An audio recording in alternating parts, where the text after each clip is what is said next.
Eu agradeço a manifestação do deputado Fraga e passo a palavra ao Dr. Marco Aurélio Bezerra da Rocha, superintendente regional do SR 28.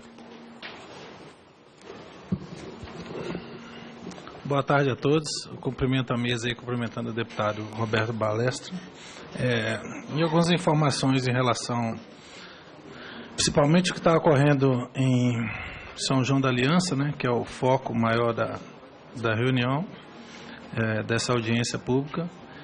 A questão é o seguinte: nós estamos tomando algumas providências, principalmente nessa questão das irregularidades que estão ocorrendo, e exclusivamente por esse cidadão, que ele é suposto líder lá da questão, líder lá do movimento que está ocupando aquelas áreas. Inclusive a superintendência já notificou o mesmo para apresentar defesa, para ter direito ao contraditório nessa questão do tipo de ocupação que ele anda fazendo lá, de invasão de terra, e algumas coisas que estão aparecendo no cotidiano. Estamos trabalhando essa questão junto tanto com o Ministério Público, como também já está chegando alguns elementos nossos, inclusive de alguns fazendeiros que estão fazendo algumas denúncias na própria superintendência, para que a gente tome algumas providências em relação a esse cidadão Hugo Zaidan. Primeiro, porque a própria superintendência já teve algum tipo de ameaça em relação a algumas coisas que ele quis impor em relação à superintendência, e nós trabalhando de acordo com a lei. Aquela questão que o desembargador pontuou aqui, que o doutor Gessino pontuou, de que áreas invadidas o INCRA não pode, durante 2 anos o INCRA não pode fazer nenhuma inserção nem vistoria nessas áreas. E outra questão também que a gente julga emblemática lá é o que está ocorrendo no município. Então, é um município que nós já temos alguns assentamentos de reforma agrária, inclusive o deputado Roberto Balestra nos auxiliou em alguma questão para a infraestrutura nos assentamentos lá, que já é existente lá no próprio município. Já tivemos algumas audiências com ele para a gente buscar o entendimento, inclusive a nível de prefeitura, para levar água, melhoria de estrada e a energia, que é com o governo de estado também, que a gente já está trabalhando essa questão. E a maior preocupação nossa que nós estamos tendo em relação àquelas ocupações que foram feitas lá, inclusive a última invasão dele foi a fazenda Pindorama, que ele invadiu a fazenda lá, eu acho que por vaidade, essa questão toda, e tentou botar o INCRA nessa vala comum. Nós já fizemos a informação que é uma área que a gente não pode vistoriar e nem temos interesse, tendo em vista que houve a invasão de terra. Inclusive, na própria audiência pública, nós passamos para os proprietários de terra do município. Se algum tiver interesse de negociar suas áreas com o INCRA, podem apresentá-las lá no INCRA, para o INCRA, inclusive, fazer uma vistoria. Como são áreas produtivas, o INCRA não tem por que entrar dentro dessas áreas aleatoriamente.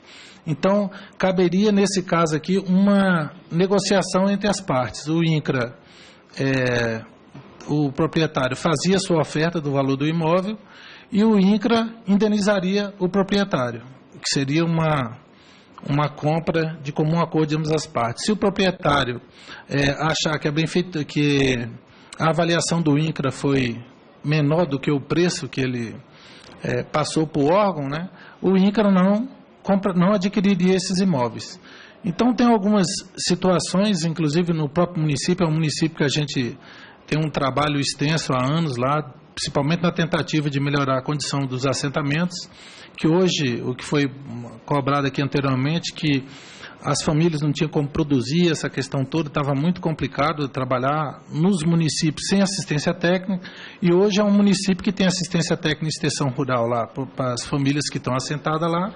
E outra questão que nós estamos trabalhando também é algumas ocupações irregulares que tem dentro dos projetos de assentamento. Da mesma maneira que pontuou aqui, que ele é um comerciante, essa questão toda, primeiro que ele não pode ser assentado justamente por isso.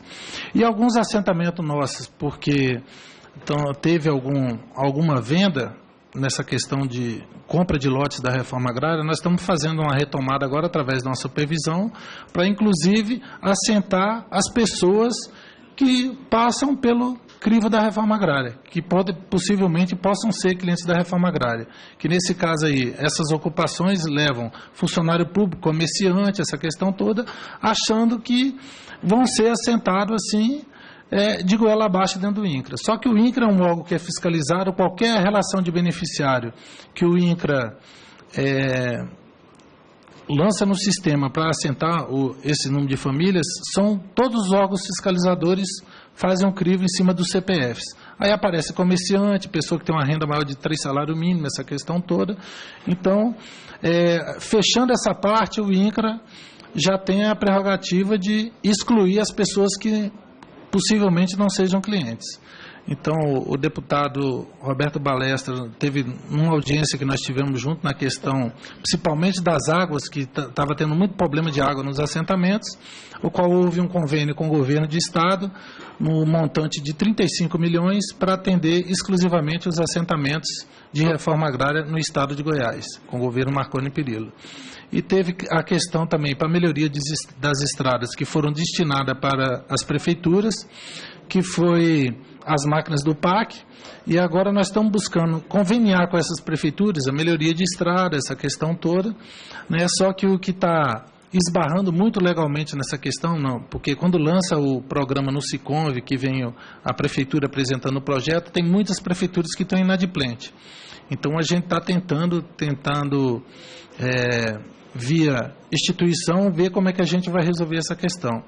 E com esses cortes de orçamento que houve também, ficou uma coisa muito emblemática, mas nós estamos atendendo os assentamentos pontuais, que estão com muito problema nessa questão de infraestrutura, nós estamos buscando esse entendimento. Inclusive, algumas emendas parlamentares estão indo especificamente para o município para a gente trabalhar essa questão de obra. A questão da energia nos assentamentos também, que é uma parceria com a CELG, também do estado de Goiás, que eles estão licitando essas obras agora para que botem energia nos assentamentos, que nós já destinamos casa, essa questão da habitação. Então, a gente vê que é um montante muito grande na demanda, principalmente para a gente trazer melhoria para as famílias que estão sendo assentadas, que são os clientes da reforma agrária do INCRA, e ressalvando aqui também nessa reunião aqui que o INCRA não compactua com nenhum tipo de invasão de imóveis. Vários proprietários nos procurou na superintendência para, inclusive, discutir essa situação, né? E o que o desembargador promove nessa situação é evitar conflito entre as partes, né? Inclusive, quando nós temos reuniões no Comitê de Estado, que é para discutir as reintegrações de posse, a gente trabalha já a questão legal. O INCRA tem um impedimento legal de não entrar dentro dessas propriedades e a negociação é sair de forma mansa e pacífica. Se quiserem que o INCRA promova a reforma agrária, a gente está promovendo de forma legal, porque inclusive nós estamos trabalhando um cadastro dentro da superintendência, que é uma exigência dos órgãos fiscalizadores, que a gente já tem um crivo dentro do INCRA, um cadastro, a pessoa faz um pré-cadastro dentro do INCRA para que ela seja beneficiada, futura beneficiada. E esse cadastro tem um número de pessoas e já vai definir, vamos supor, o município tal, tem quantas pessoas que estão pleiteando terras para assentamento.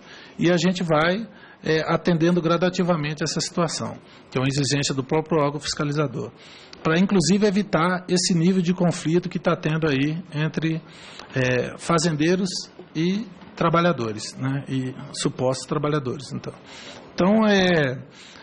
como eu falando aqui principalmente em relação à própria ouvidoria agrária, o papel exclusivamente que o desembargador faz é evitar o conflito entre as partes, né? Porque depois que acontece uma chacina, uma coisa complicada, aí vem aquela situação toda. E a superintendência hoje, ela trabalha exclusivamente de forma legal. E com tudo que está nos chegando lá em relação a esse cidadão, Hugo Zaidan, as denúncias que estão chegando, nós estamos inclusive enviando para esses órgãos, tanto para a Polícia Federal como para Ministério Público, essa questão toda, porque aí já vai ter uma determinação, porque a superintendência hoje já não recebe ele lá na superintendência, como liderança dos trabalhadores. E a reclamação não passa a ser só de vocês que são proprietários de terras, não. Tem pessoas que estão sendo usadas lá através desse cidadão. Então, como a gente não compactua com nenhum tipo de irregularidade, principalmente porque a demanda nossa para implementação da reforma agrária é muito grande, a gente está tentando cortar esse mal pela raiz. Tá? E basicamente isso aí que eu tinha que falar, né, deputado? Que vou voltar a palavra para o senhor. Obrigado. Obrigado, doutor Marco Aurélio.